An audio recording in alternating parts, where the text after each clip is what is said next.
Some motorcycle advice isn't just outdated, it's dangerous. And if you believe it, your engine, your money, or your bones might pay the price. Today, we're exposing 15 myths even experienced riders still fall for. Let's start with one that just won't die. At number 1, you should break in your bike engine by riding it gently. One of the most repeated and misunderstood pieces of advice: go easy on the throttle during break-in or you'll ruin the engine. Riders baby their bikes for the first 1,000 miles thinking they're protecting it. But in reality, this approach is outdated and, in many cases, wrong. The myth comes from old-school engine manufacturing. Back in the day, engine parts weren't as precisely machined, and softer break-ins were recommended to let everything seat correctly. But modern engines? They're built with tighter tolerances and better materials. The way you ride in those first few hundred miles actually helps shape the engine's sealing and wear pattern, especially how the piston rings seat. Go too easy for too long, and the rings might never seal properly. That means more blow-by, less compression, and reduced performance long-term. Manufacturers still include conservative break-in procedures in manuals, mostly to cover legal and warranty concerns. But many engine builders and racers break in engines hard right from the start. Here's a tip: follow a moderate approach. Vary RPMs, use engine braking, and don't just cruise at one speed. You're not racing, but you're not babying it either. Breaking in isn't about being gentle, it's about being smart. Speaking of smart, let's tackle a myth that's all about tire pressure, because some riders think lower is better. At number 2, lower tire pressure equals more grip. This one sounds logical at first. Lower pressure means more surface area, right? More surface area means more grip. Simple, except it's dead wrong, especially on a motorcycle. Unlike cars, motorcycle tires are engineered with very specific profiles. That round shape isn't just for lean angles. It controls contact patch, stability, and heat distribution. When you lower tire pressure below the recommended PSI, the tire deforms in a way it's not designed to handle. You get more flex, unpredictable handling, overheating sidewalls, and a contact patch that's actually less effective when cornering. Yes, racers often run lower pressures, but here's the catch: they're using tire warmers, running on smooth tracks, and swapping rubber every weekend. That's a completely different world. Street tires are made to work in a very specific pressure window for real-world conditions: potholes, debris, temperature swings, and two uploads. Drop your pressure too low and you'll wear out the edges faster, risk sidewall failure, and kill your fuel economy. Oh, and you're going to feel every wobble like it's your bike's final breath. Here's a tip: check your tire pressure cold before your ride, not after. And if you're adjusting for conditions, do it with knowledge, not guesses. The recommended PSI isn't just a suggestion, it's what keeps you on the road and out of the ditch. Tires are your only contact with the ground. Messing with pressure blindly? That's asking for trouble. Now let's move on to something even more misunderstood, because next, we're calling out the myth that oil never needs changing if it still looks clean. At number 3, if your oil looks clean, it doesn't need changing. This one's straight up dangerous and way too common. You check your dipstick, the oil's still golden, maybe even clear, and you figure, nah, no need to change it yet. Huge mistake. The color of oil is not a reliable indicator of its condition. Just because it looks clean doesn't mean it's still protecting your engine. Here's the truth: oil breaks down over time due to heat, pressure, and contamination.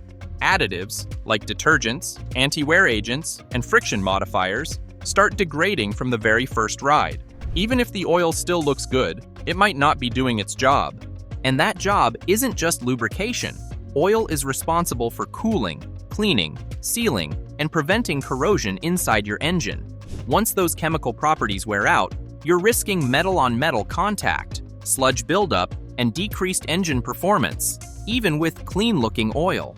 Also, fuel dilution, condensation, and microscopic debris don't always change the color visibly, but they absolutely affect how well your oil works. Here's a tip: follow time or mileage intervals, whichever comes first. Ride hard or in extreme temps. Cut that interval down. And if your bike sits for long periods, change the oil before storage and again before riding season. Oil ages even when you're not riding. This myth sticks around because it's lazy, and lazy maintenance is what kills good machines. Speaking of laziness, let's talk about the premium gas myth, because some riders are throwing money into their tanks for literally no reason. At number 4, premium gas makes your bike run better. You've probably heard this at the gas station. Put premium in it. It runs smoother, faster, cleaner. Sounds legit, right? Except this is one of the most persistent motorcycle myths out there. Here's the reality. Premium gas isn't better fuel. It just has a higher octane rating, meaning it resists knocking, pre-detonation, better in high compression engines. If your bike wasn't designed for premium fuel, using it does absolutely nothing. No extra horsepower, no cleaner combustion, no better mileage. In fact, it can even run worse if your bike's ECU isn't tuned for it. The myth likely started with performance riders who needed high-octane fuel for modified or high-compression engines. But that logic doesn't apply to your 500cc commuter or mid-range sport tourer. Modern engines are equipped with NOx sensors that adjust timing based on fuel quality. So if you accidentally put in regular when premium is required, your bike won't explode, but you may lose a bit of throttle response. Here's a tip: check your manual. If it says 87, don't waste your money on 91. Your bike won't thank you, and your wallet won't either. Now let's move to something even more misunderstood, because this next myth could literally melt your engine down if you believe it. At number 5, air-cooled bikes don't need oil coolers. Some riders think that because their bike is air-cooled, they can ignore oil cooling altogether. They assume the engine fins and natural airflow are doing all the work. That's only half true and dangerously misleading. Here's the deal: air-cooled engines rely heavily on oil, not just for lubrication, but for cooling. Oil in these systems picks up heat from inside the engine and dissipates it across the case and external lines. Without an oil cooler, your oil gets hotter, faster, and breaks down more quickly, especially in slow traffic or summer heat. This myth stuck around from the old school days when bikes were smaller, ran cooler, and didn't deal with the kind of traffic or sustained RPMs we see today. But modern air-cooled bikes push more power, carry heavier loads, and operate in much more brutal stop-and-go conditions. Here's a tip: if your air-cooled bike doesn't have an oil cooler and you ride in hot climates or heavy traffic, consider adding one. It's not just a performance mod, it can extend the life of your oil, engine, and everything in between. Cooling isn't just about fins, it's about fluid dynamics too. Now let's look at a myth that's as outdated as carburetors, yet people still swear by it when storing their bikes. At number 6, you should start your bike every few days in winter to keep it healthy. This myth lives in garages across the world. Don't let your bike sit too long. Just start it every few days in the winter to keep it alive. On the surface, it sounds logical, but it's one of the worst things you can do to a stored motorcycle. Here's why. When you start your bike in cold weather and don't let it fully warm up and run for a long stretch, you introduce moisture into the engine and exhaust system. Cold starts create condensation, especially when the engine doesn't reach full operating temperature. That moisture doesn't always burn off. It sits inside your crankcase and muffler, creating the perfect setup for rust, corrosion, and oil contamination. The engine isn't being exercised. You're just adding stress with no payoff. This myth likely came from old carbureted bikes, where long sits could gum up jets. But today's fuel-injected bikes don't have that issue if they're properly winterized. Here's a tip: use a battery tender, treat your fuel with stabilizer, top up your tank, and walk away. That's real winter prep. You're not helping the bike by waking it up, you're just shortening its life. So skip the false warm-ups. Speaking of warm-ups, the next myth is about cold riding and how helmets supposedly mess with your senses. But before we continue, what's the worst bike myth you've ever believed or seen someone swear by? Drop it in the comments and let's compare bad advice. At number 7, helmets limit your hearing, so they're unsafe in traffic. This myth is a favorite among anti-helmet riders. You'll hear, "I don't wear one because I need to hear the road." Sounds noble, right? Except it's total garbage. Modern helmets are designed to reduce damaging wind noise, not eliminate all sound. At 60 miles per hour, wind buffeting without a helmet hits over 100 decibels. That's hearing loss territory. What you think is hearing traffic is often just your ears getting blasted. A full face or modular helmet actually improves hearing clarity at speed by blocking chaotic wind and letting your ears focus on useful sounds, like horns, engines, or emergency sirens. This myth started in the early days when helmets were clunky, unventilated, and poorly designed. But modern lids use advanced acoustics, ventilation, and aerodynamics to maintain awareness while improving protection. And let's not forget, helmets protect your jaw, skull, and brain. No decibel advantage is worth a cracked skull. Here's a tip. If hearing is your concern, use a helmet with speaker cutouts and wear earplugs designed to reduce wind while preserving clarity, like Alpine Motosafe or Etymotic. Don't fall for the "I ride better without one" line. You're not more alert, you're just more exposed.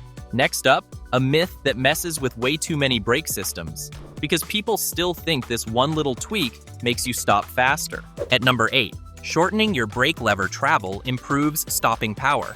It's a popular garage mod. Tighten up the lever play, reduce that mushy feel, and boom, sharper brake. Except here's the problem. Shorter lever travel doesn't increase braking power. In some cases, it makes things worse. This myth started with race bikes, where riders dial in extremely tight tolerances for lever feel, but they're using high-end components, fresh fluid, braided lines, and are constantly bleeding and maintaining the system. Street bikes? Not the same deal. By shortening lever travel too much, you risk several things. Brake drag, where your pads never fully disengage, causing overheating. Reduced modulation, you lose the ability to feather brakes smoothly. Safety system interference, ABS sensors or pressure switches may malfunction. Most riders confuse lever feel with brake force. The real stopping power comes from your master cylinder, pad compound, caliper pistons, and tire grip, not how close your lever sits to your grip. Here's a tip. If you want sharper brakes, start with steel braided lines, high-performance fluid, and proper pad material. Set lever travel to a spot that's firm but doesn't engage too early. Modding brakes blindly can lock your wheel, or worse, fail when you need them most. Now, let's bust a myth that messes with confidence, because people still think flat footing is mandatory. At number 9, you must be able to flat foot to ride safely. So many new riders think, if I can't flat foot both feet at a stop, I can't ride that bike. And that belief has caused more people to buy the wrong motorcycle than you can count. Here's the reality. Flat-footing both feet is nice, but it's not necessary.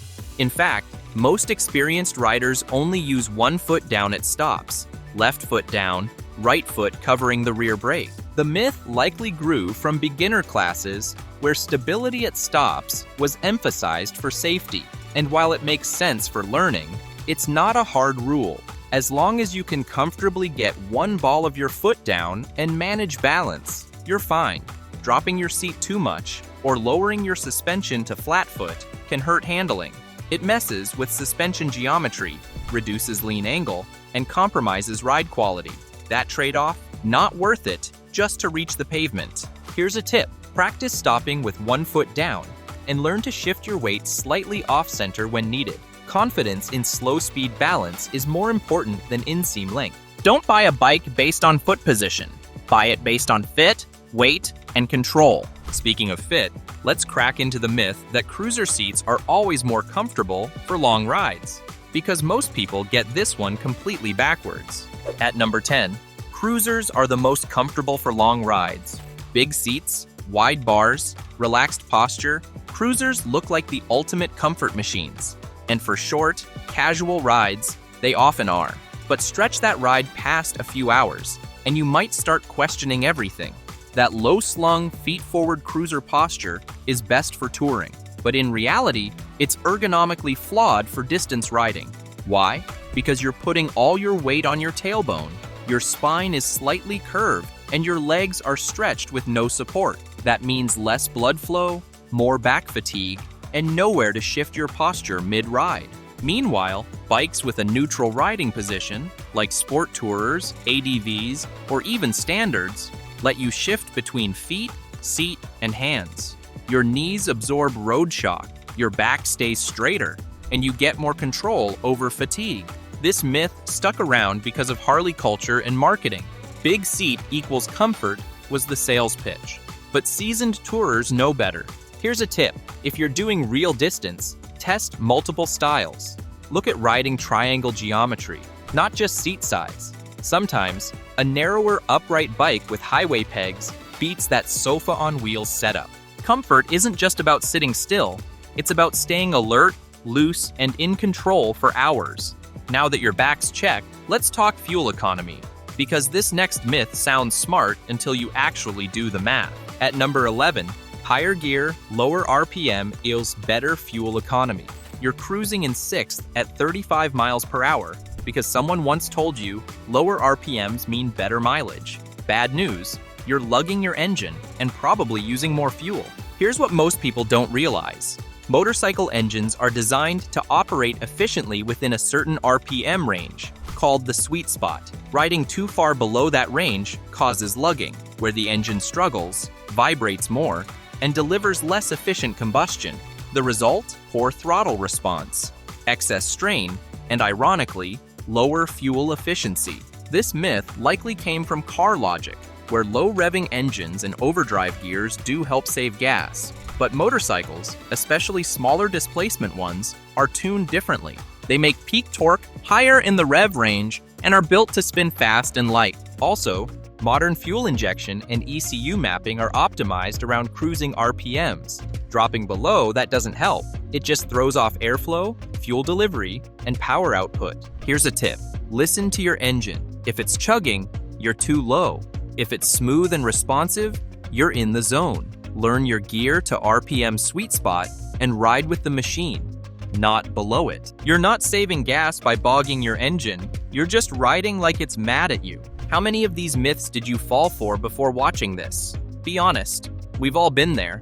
Next up, a myth that's all about chrome and shine, because people still think wax is enough to protect your finish. At number 12, wax is all you need to protect your paint. If you're still relying on old-school car wax to protect your motorcycle's paint, you're stuck in the past. And your bike's finish? It's paying the price. Here's the myth. A good coat of wax will protect your paint job from sun, rain, dirt, and everything else. Sounds simple, except motorcycle finishes take a completely different kind of abuse than your average car. The tank gets hot, bugs hit harder, UV exposure is constant, and wax? It breaks down fast, especially under direct heat or extended rides. Wax was great in the 1980s, but today, you've got better options. Modern ceramic coatings and paint sealants bond with the surface and create a hydrophobic layer that lasts months longer than wax. Some coatings even resist micro scratches and chemical etching. Meanwhile, traditional wax starts fading after a week of daily riding. The myth hangs on because of habit. Waxing feels satisfying, and sure, it shines. But shine isn't the same as protection. Here's a tip. If you ride regularly, switch to a ceramic spray coating or hybrid sealant. Apply it after washes, and you'll build up durable, weather-resistant protection that doesn't melt off at the first stoplight. Next up, let's go from surface protection to rider protection, because this next myth is all about whether armored gear really makes a difference in a crash. At number 13, armored gear doesn't help at street speeds. Some riders believe protective gear is only useful if you're sliding down a highway. I'm just cruising around town. If I go down, it won't be that bad. That mindset? It's straight up dangerous. Street crashes happen fast, and usually without warning. Most low-speed falls happen at intersections, under 40 miles per hour. But here's what doesn't slow down. Concrete. That stuff shreds skin on contact, no matter how fast you're moving. Armored jackets, gloves, and pants are built to absorb impact and resist abrasion. Even CE Level 1 pads can reduce injury significantly by spreading out force. Without them, it's just bone, muscle, and asphalt. This myth sticks around because people confuse not going fast with not getting hurt. But it's not the speed, it's the landing. Even a 25 miles per hour crash can dislocate shoulders, break wrists, or cause nerve damage. Riders who go down in armor often walk away. Riders in hoodies? Not so lucky. Here's a tip. Buy gear with certified armor in the shoulders, elbows, knees, and back. And make sure it fits. Sloppy armor moves during a slide and can leave you exposed. Protection isn't overkill, it's preparation. Now let's flip that logic with the next myth. The idea that laying your bike down is safer than braking. Yeah, that one. At number 14, laying the bike down is safer than braking. You've probably heard this one from an old timer. If you're about to crash, lay the bike down. It's safer. It's one of the most stubborn and dangerous myths in the motorcycle world. The idea came from a time when bikes had poor brakes, no ABS, and handling that felt like riding a brick. Back then, in some rare cases, sliding might have been a better option than running headfirst into a wall. But that era's over. Today's motorcycles have high-performance brakes, sticky tires, and traction control. You have far more stopping power upright than you ever will sliding on your side. Laying the bike down means giving up all control. You're no longer braking, steering, or making decisions. You're just hoping the slide ends better than the crash. That's not a strategy, that's surrender. The truth? In most real-world scenarios, braking hard and staying upright gives you the best shot at stopping or reducing impact. And if your bike has ABS, it's specifically designed to help you do that without locking up. Here's a tip. Practice emergency braking in a safe lot. Know how your bike responds. Build muscle memory. Don't plan for a crash. Train to avoid one. And now, let's end on the most toxic myth of all, the one that says real riders don't need training. At number 15, if you're a real rider, you don't need training. This one's a badge of dishonor. Some riders flex like training is beneath them, as if needing instruction makes you less skilled. But ask anyone who's crashed hard. A day on the range is cheaper than a week in the ICU. The myth comes from ego. People ride for years without incident and assume that's proof they're untouchable. But avoiding a crash isn't the same as knowing how to handle one. Advanced training teaches you what to do when things go wrong, because eventually, they will. Courses like MSF Advanced, Total Control, and Ride Like a Pro don't just drill basics. They teach you how to brake mid-corner, how to recover from a slide, how to dodge an object at speed, all things you can't learn from YouTube or your buddy at the diner. Even MotoGP riders train constantly, so if the fastest people on two wheels need regular refreshers, why wouldn't you? Here's a tip. Take at least one skills course every riding season. Not just for the lessons, but for the confidence. Knowing you can handle the unexpected makes every ride smoother, safer, and more fun. Training doesn't make you less of a rider. It makes you a smarter one. Smash that like button if you've unlearned a myth today, and hit subscribe so you never fall for another one again. Ride sharp, ride smart, and stay upright.